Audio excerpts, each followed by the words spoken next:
অনুপ স্যারের special suggestion ক্লাসে আরো একবার প্রিয় শিক্ষার্থী বৃন্দ যারা অনার্স তৃতীয় বর্ষে পরীক্ষা দিচ্ছ, তোমাদের ভারতীয় দর্শন আস্তিক সম্প্রদায়ের বিষয় কোড 23, 17, 13 এটার বিষয়ে গুরুত্বপূর্ণ যেসব প্রশ্নগুলো রয়েছে সেই সব বিষয়গুলো নিয়ে আজকে এখানে আলোচনা করছি।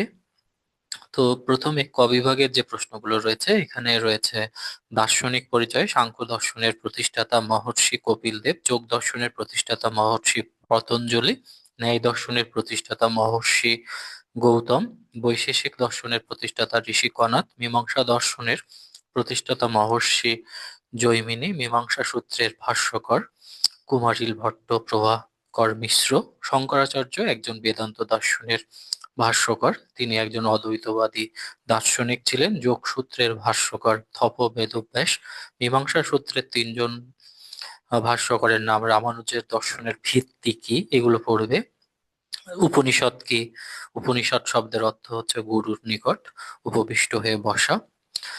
যোগ বলতে বোঝায় চিত্তের এটা চিত্রের না, এটা হবে চিত্তের উম, চিত্তের বৃত্তি, হ্যাঁ।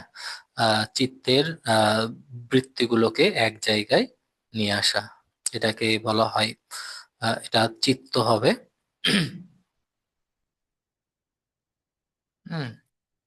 আহ চিত্তের বৃত্তিগুলোকে এক জায়গায় নিয়ে আসাকে যোগ বলে। ন্যায় মতে হেতুপদ ও সাধ্যপদের মধ্যকার যে অপরিহার্য সম্পর্ক তাদেরকে ন্যায় বলে, ন্যায় অনুমান বলে।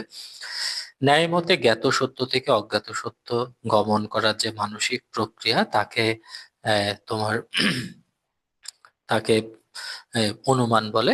বেদান্ত বলতে বেদের শেষ ভাগকে বোঝায়। বেদ কি? বেদ হচ্ছে হিন্দু ধর্মের প্রাচীনতম গ্রন্থ। মীমাংসা মতে আত্মা বহু। ব্রহ্মসূত্র হচ্ছে মহর্ষি বাদনারায়ণ কর্তৃক বেদান্ত দর্শনের যে মূল সূত্র। বৈশেষিক মতে দ্রব্য কি, কর্মযোগ কি, এগুলো পড়তে হবে। ন্যায় মতে অনুমান কি। গ্রন্থগুলোর মধ্য থেকে ব্রহ্মসূত্রের রচয়িতা মহর্ষি বাদনারায়ণ। বৈশেষিক দর্শনের আদি গ্রন্থ ব্রহ্মসূত্রের প্রথম যে সূত্রটি অথাতো ব্রহ্ম জিজ্ঞাসা, অথাতো ব্রহ্ম জিজ্ঞাসা, হ্যাঁ। অথাতো ব্রহ্ম জিজ্ঞাসা যোগ দর্শনের আদি গ্রন্থ যোগসূত্র। ব্রহ্মসূত্র কি? চলে ব্রহ্মসূত্র হচ্ছে মহর্ষি বাদনারায়ণ কর্তৃক প্রচারিত বেদান্ত দর্শনকে এটা বলা হয়। তারপরে এই history of Indian philosophy Surendranath Dasgupta, philosophy of ancient India Richard Garbe, তত্ত্ব সমাস প্রামাণ্য টিকা গ্রন্থের লেখককে, সাংখ্য দর্শনের আদি গ্রন্থের নাম কি, বেদ কি, রামানুজের দর্শনের ভিত্তি বেশ বিশিষ্টাদ্বৈতবাদ, বেদান্ত দর্শনের ভিত্তি হচ্ছে ভগবদ গীতা এবং ব্রহ্মসূত্র। ভারতীয় দর্শনের ভিত্তি বেদ, কারণ বেদের উপর ভিত্তি করে আমরা জানি ভারতীয় দর্শনের দুটি সম্প্রদায় গড়ে উঠেছিল। ভারতীয় দর্শনের আস্তিক সম্প্রদায় সাংখ্য, যোগ, ন্যায়, বৈশেষিক, মীমাংসা, বেদান্ত এদের একসাথে ষড়দর্শন বলা হয়। যোগ দর্শনের অষ্টাঙ্গের নাম কি? ভারতীয় দর্শনে বেদে বিশ্বাসী সম্প্রদায়গুলো কি কি, বেদ কত প্রকার, সাংখ্য মতে প্রমাণ কত প্রকার, ষড়দর্শনগুলো সাংখ্য, যোগ, ন্যায়, বৈশেষিক, মীমাংসা, বেদান্ত। সাংখ্য মতে প্রকৃতির গুণ হচ্ছে সত, রজ, তম। গীতায় কে কয়টি ভাগে ভাগ করা? গীতায় কর্মকে, হ্যাঁ, গীতায় কর্মকে কয়টি ভাগে ভাগ করা যায়? দুই ভাগে, সকাম কর্ম এবং নিষ্কাম কর্ম। আমরা জানি কামনা বাসনা নিয়ে যে কর্ম করা হয় তাকে সকাম কর্ম বলে, এবং কামনা বাসনাহীন ভাবে যে কর্ম করা হয় তাকে নিষ্কাম কর্ম বলে। সাংখ্য মতে প্রকৃতির গুণ তিনটি, বৈশেষিক মতে দ্রব্য 9 প্রকার, ভারতীয় দর্শনে আস্তিক সম্প্রদায় যেগুলো বৈশেষিক মতে গুণ 24 প্রকার, সাংখ্য মতে প্রকৃতির গুণ হচ্ছে তিনটি, সত, তম, রজ, তম। এগুলো তো পড়বে। ন্যায় দর্শনের যে বিভিন্ন এই 6টি দর্শনের প্রতিষ্ঠাতা থেকে একটা প্রশ্ন তোমরা পারবে। মীমাংসাকে নিরীশ্বরবাদী দার্শনিক, সাংখ্য দর্শনকে দ্বৈতবাদী দর্শন বলা হয় কারণ এরা দুটি সত্তা পুরুষ এবং প্রকৃতিকে বিশ্বাস করে। উপনিষদ গুলো বেদের ভাষ্য। উপনিষদ শব্দের অর্থ হচ্ছে গুহ্য জ্ঞান। উপনিষদ 112টি। সাংখ্য দর্শনে কার্যকরণ সম্পর্কিত মতবাদকে সৎকার্যবাদ বলা হয়।